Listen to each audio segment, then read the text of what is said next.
com relação à Frente Integralista Brasileira, de fato, houve um agrupamento inicial em 2005. Havia um sujeito de Campinas, o Cássio Guilherme, e que aglutinou, ele teve o mérito de juntar os integralistas, ou quem era simpático ao integralismo naquela época, mas ele desvirtuou completamente o que seria o integralismo, a doutrina. Ele colocou ideias exógenas e ele incluiu, né, no corpo, vamos chamar, doutrinário do movimento, coisas que não tinham nada a ver com integralismo, e fez ressalvas e concessões a pontos de vista e ideias que não tinham a ver com integralismo. E, na época, isso daí foi 2004, 2003, idos de 2004, 2003. Uhum. É interessante colocar que, nesse momento, nenhum daqueles que estão hoje na liderança, na administração, na diretoria da FIB, faziam parte das nossas reuniões. Era a casa de Plínio Salgado, era uma sala pequenininha na Avenida Casper Libero, em São Paulo.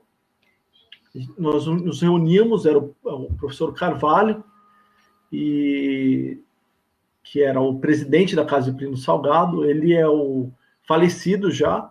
Gostava dele pessoalmente, embora hoje tenha ressalvas algumas coisas, do ponto de vista ideológico, político, mas assim, ele era uma pessoa muito idealista, uma pessoa muito,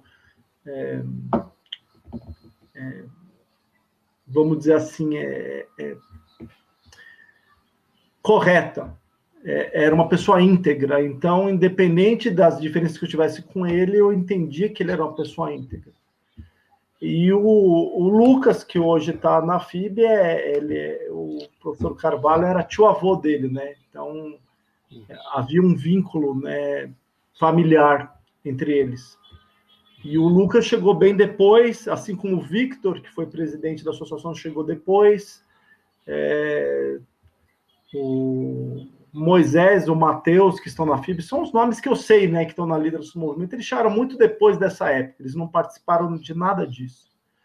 O único que realmente tinha algum vínculo com o movimento desde essa época é o Paulo Fernando Costa, né?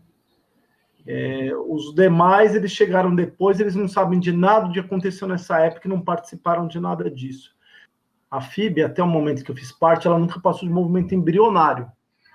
Havia algumas pessoas de valor lá dentro, havia pessoas idealistas, mas a FIB foi e continua sendo, creio eu, um movimento pequeno, né?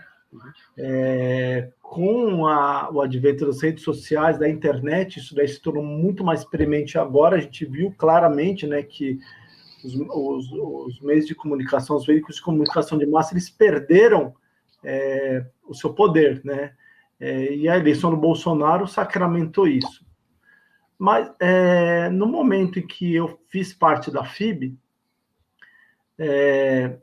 era um grupo coeso, era um grupo fechado, em torno da casa de Plínio Salgado, que era uma entidade cultural, mas que aglutinava, que aglomerava os integralistas aqui em São Paulo, e havia contatos com integralistas, com pessoas simpáticas à doutrina integralista, ao pensamento político doutrinário do Plínio Salgado no Brasil inteiro, né? Então, eu cheguei nesse grupo, fui acolhido e, por algum motivo, eu fui acolhido como liderança.